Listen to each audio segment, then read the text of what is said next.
The next example we'll take a look at is a distillation column.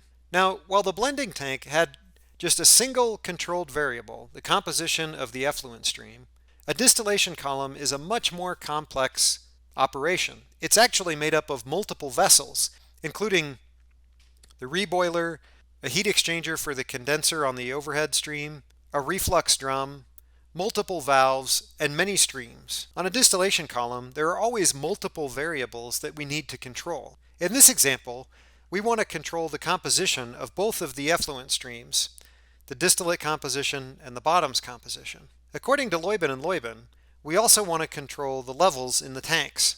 We want to make sure that the reflux drum doesn't ever run dry or flood the condenser, and we also want to make sure that the liquid level in the bottom of the column is maintained so that we don't either flood the lower trays on the distillation column or run the column dry.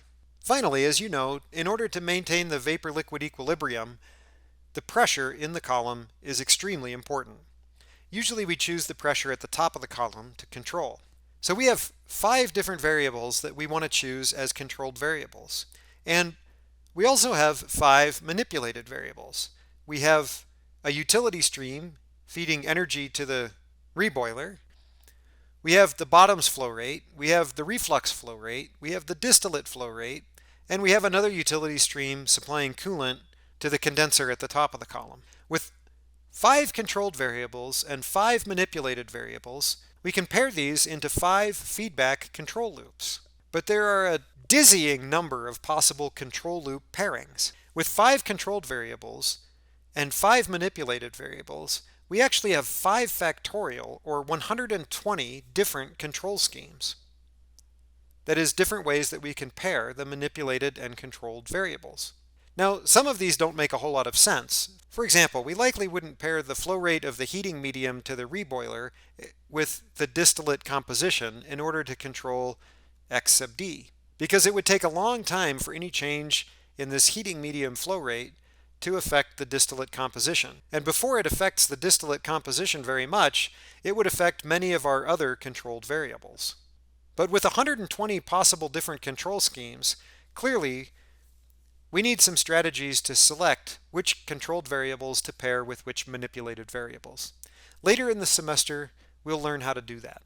In Chapter 1 of Seaborg, we discussed the reasons why we want to learn process control. We also introduced some important terminology that we'll use throughout the rest of the semester, and nomenclature for different types of variables. We showed you how to differentiate between feed-forward control and feedback control.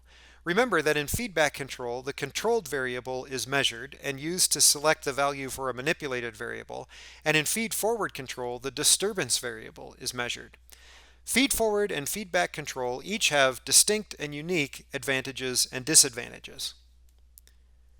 We introduced the idea of process control instrument diagrams and block diagrams.